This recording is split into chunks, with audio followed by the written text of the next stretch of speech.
Have you ever walked down the sunscreen aisle and been overwhelmed by all of the options? Oil, lotion, spray, gel, stick, and even milk? By the end of today's episode, not only will you know which one of these is worth the money, but which of these so-called sunscreens is a ticking time bomb of pain that you should avoid at all cost.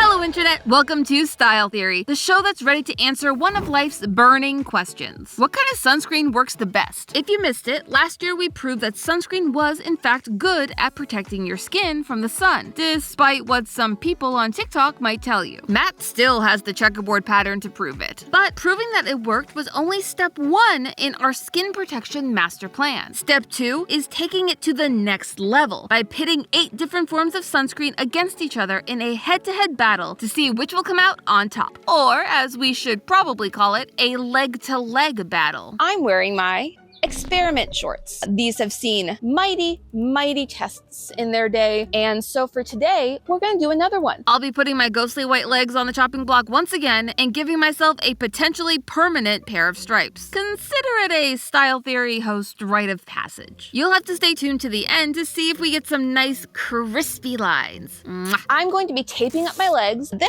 I shall sit in the sun in my lovely little lounge chair at the lovely pool where hopefully my neighbors won't come and see me as I am right outside some people's window. And don't say I didn't come prepared. I had the perfect pair of shoes for this occasion. And look, I wasn't lying. I am part of Croc Nation. I got some Style Theory blue ones just for this channel. Don't worry, chat. I won't be leaving these out in the sun to dry. But I will be separating my legs into 4 quadrants each for this test. On our right, from knee to ankle, we have our lotion, stick, spray, and gel. On our left, we have whipped, spritz, oil, and milk. We will be following the instructions on the packaging to a T and using exactly the recommended amount per type. Easier said than done for some of them. That Chardonnay oil is slippery. To keep things even more consistent, all of our options are going to be from the same brand, Vacation, who are, at least according to their marketing, the world's best smelling sunscreen. Yes, best smelling, which I'll say right now, I believe it. It smells so good, and by keeping it to one brand, we can eliminate as many variables as possible. The only one it can't, SPF. However, as we learned last time, once you go over 30 SPF, the difference is pretty negligible for a short period of time. So, as we are capping our day at 4 hours, with hourly check-ins along the way, it will not affect our results today. You may have noticed that this time around we don't have a skin control. And that's because we learned another thing from Matt's last sun adventure. Safety. Did I not just mention that he still has the checkerboard? That is some real damage. Tanning beds are no joke. According to the Skin Cancer Foundation, using a tanning bed can increase your risk of skin cancer by 83%. In fact, more people develop skin cancer from tanning beds than develop lung cancer from smoking. So count this as your tanning bed PSA. No tanning beds this time. I happen to have another card up my sleeve, and it's UV activated. UV exposure cards let you see how much UV radiation is hitting it. It works basically like those sunscreen stickers that let you know when to reapply. As the sunscreen wears off, that little dot at the center of our card will start to turn purple. The more purple we see, the more the UV radiation is making it to the dot. We're going to cover them with the same sunscreens as my legs,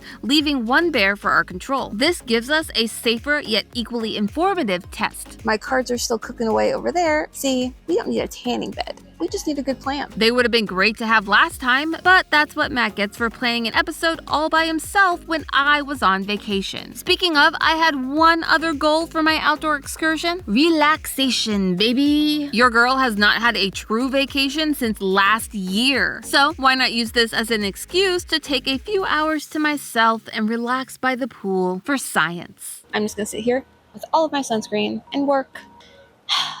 That's what a theorist vacation is, isn't it? Working. even though you're meant to be relaxing. I'll be taking my meetings and writing my scripts in the sunshine. I'm gonna bet you that no one is gonna even know my mini staycation happened until this episode comes out. If you think I'll get away with it, click that subscribe button and join the Style Theory staycation. There's plenty of sunscreen to go around. Now, while I sit back and bake in the hot LA sun for our first hour, let's talk about what we are about to witness happen to my skin. Depending on the amount of melanin your body can produce, your skin's reaction will be slightly different. Melanin is the powerhouse of the skin cell, as it absorbs excess UV light and helps to protect the rest of your skin. When your body produces more melanin, it will tan and gain more color, and when it can't produce enough, it will burn. That's pretty standard. And so even people with a high amount of melanin will burn without proper sun protection. However, how your skin reacts and the amount of melanin your skin can produce can actually change over time, at any time. It's actually what happened to me. As a kid, whenever I went out in the sun, I would tan pretty easily, at least until I was around the age of 10 or 11, when suddenly I could only go from Casper the Friendly Ghost to Mr. Krabs and back again. It was like getting the world's lamest superpower. Burn girl! You don't get burned, she does. It sucked. But while researching this episode, I found out that it was actually much more common than any of us may realize. Melanin is produced by cells called melanocytes, and if those cells get damaged, it can actually change how your body produces melanin. One way this can happen is being exposed to too much UV radiation, like say from a really, really bad sunburn, which I can tell you did happen to me around age 10 after a summer trip to Blizzard Beach with my family. It was not pretty. Ever since, I stopped tanning the way I did for the first 10 years of my life. Now, I can infer that that's the reason, but sometimes it is just a matter of the genetic lottery. For example, about 1% of the population has an autoimmune disorder called vitiligo, where the body's immune system attacks their own melanocytes, damaging them beyond repair and causing parts of the skin to lose its ability to produce melanin. More commonly, however, it can come down to aging. Much like how people might start losing their hair earlier than others, or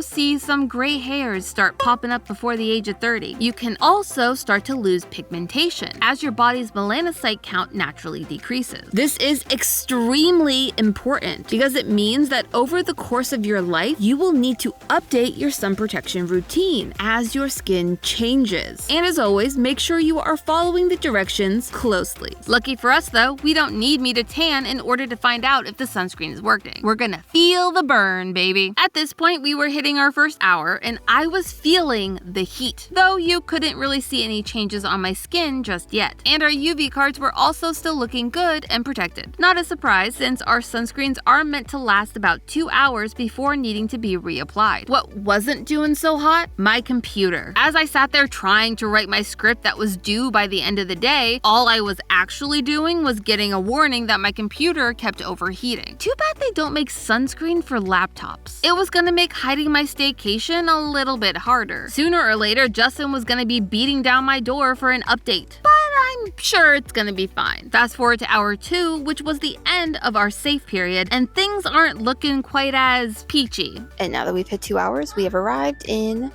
the danger zone. My skin was heating up and turning red. A few of our quadrants were starting to look a little bit toasty, specifically the oil and the stick. On our UV cards, we were seeing a similar story. So what I can tell you at 2 hours is that our lotion, our spray, our gel, and our milk are all holding up pretty well. Then you have our whipped and our spritz coming in at the next spot. A little bit less coverage, a little bit more of the purple peeking through on those two. Stick is really not doing that hot. There's a lot of purple there. The oil is not doing anything. The oil is just failing all across the board, pretty much as our stick is. Curious. Remember that we made sure to apply the recommended amount of sunscreen not just on my legs, but on the cards as well. Consider it our version of how the professional scientists test sunscreen before it goes to market. Though methods across the world can differ slightly, the general idea is the same. Scientists carefully measure out about 2 milligrams per square centimeter of skin. They then apply that to real people and use a fancy scientific machine to precisely expose them to different amounts and types of UV light. The next day, their burns are analyzed and a sunscreen's true SPF is calculated. In our case, our UV cards are acting as our machine, showing us the UV radiation in real time. Clearly, the majority of our sunscreens were holding up, but could they last? You see, not only does our test today let us see which form of sunscreen works the best, it's going to help us see which one stops working first. And based on the results so far, it's not looking good for our stick and oil, or my stripes. People just keep going, oh no, Amy, the weird suntan lines that you're gonna have. I'm like, there are worse things. I think I can rock a zebra leg, right? That can be fashionable. We'll just have to wait and see if that's actually true. And to see which of our sunscreens will protect us the best, we need to push them to their limit and go for another 2 hours. I spent the time taking meetings from my lounge chair and making friends with the local wildlife. Turns out, humans are not the only ones who like the smell of vacation sunscreen. You want to see who else really likes our sunscreen? Dun dun dun dun dun dun dun dun dun dun dun dun. Bug! Just enjoy your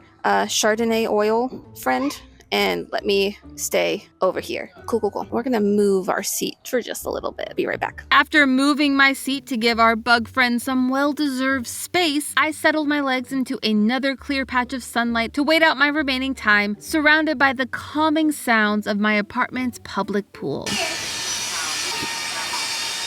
In the home stretch, I was really starting to feel the burn. Like, I am feeling a lot of burn on my legs in a way that I wasn't before. The sun is about the same, which makes me think that the sunscreen is actually starting to wear off, and we'll see our burns coming in pretty swift. Okay, I'll see you in about 40 minutes. Well, more like an hour and 40 minutes. To make sure we got clear results, after finishing my last stint in the sun, I went inside to cool off and let my skin settle. That way we would really be able to see our well-earned stripes. And it also let me cool off my laptop and give me time to catch up on all the scripting I'd missed out on that day. Team Staycation is not getting caught today. I was truly feeling unstoppable. I'm working late, 'cause I'm a theorist.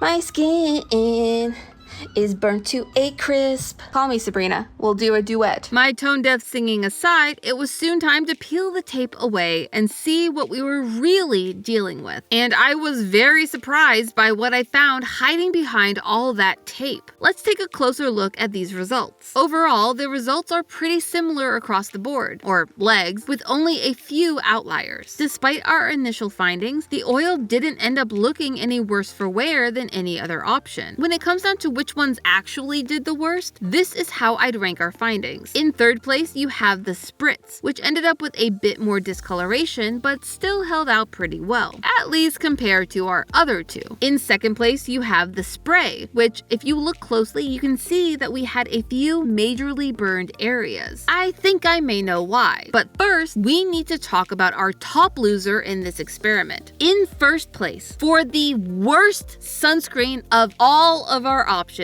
the stick. I mean, clearly. Just look at that section. I am going to be feeling that for weeks. From the beginning, the stick was not sticking to its promise to protect my skin. The UV cards told us the same thing. The stick ended up looking most like our control, with the most purple showing through than any other option. When you consider the fact that the stick is actually one of the higher SPF products that we tested today at SPF 45, I have to wonder, what happened here? Well, there are two potential answers, so let's take them one by one. Answer number one, the ingredients. When it comes to sunscreens, there are things called active ingredients, which are the ones doing the heavy lifting and actually protecting you from the sun. The key ones I'm going to be looking for fall into two categories. Our physical blockers like zinc or titanium oxide, which form a physical barrier that reflects UV rays away from the skin. The other are our chemical blockers, which absorb the UV radiation before it can reach your skin. Taking a closer look at the ingredients of all 8 of our options, it turns out that the stick is actually pretty good. When it comes to having the most active ingredients, our stick comes in at 4th place, right in the middle of the pack. You know, usually going from 1st place to 4th place is a bad thing, but for our stick, it's actually a positive. And the two options that come in at the very bottom of our ingredient rankings are the spritz and the spray, aka the other two top losers of the day. Yet this still doesn't explain why our stick had the worst results. Which brings me to answer number 2, application. As we said earlier, when sunscreens are tested, they apply 2 milligrams of sunscreen per square centimeter of skin. For our stick, the directions typically recommend that you do about 4 passes to reach that proper coverage amount. But those directions are wrong. Fellow creator and sunscreen enthusiast Dr. Wong, better known here on YouTube as Lab Muffin Beauty Science, did a test over on her channel to figure out exactly how many passes you would have to do to get to that 2 milligrams milligram amount of coverage. And chat, it was way over what the professionals recommended. She found that in order to reach that 2 milligram value, you'd have to do dozens of layers across your skin. This means that your average sunscreen user, the one who follows the directions on the packaging, is going to find themselves roasting in the sun when they thought they were protected, all because they trusted the directions, just like me. When I applied all of my sunscreen options, I was trusting them to tell me how to use their product properly. Let's take a look again at my final results. You can see around where our test area met the tape, we had some areas that got severely burned. The biggest places for this were the stick and the spray, the two options that were the hardest to tell where I applied. These are actually the most misapplied kinds of sunscreen, all because the packaging doesn't give you all the information that you need. The American Academy of Dermatology even had to dedicate a specific page to how to apply stick and spray sunscreens because so many people were ill-informed. So here's the secret, chat. Always rub in your sunscreen. It may sound simple, but it's a step most people assume they only need to do with options like the lotion or the oil. You need to do it every single time, no matter what form of sunscreen you happen to be using. And since it's so hard to tell how much you are actually applying of these, they recommend that you go ham until the skin is, as they put it, glistening. I guess the Twilight vampires had it right. Beautiful.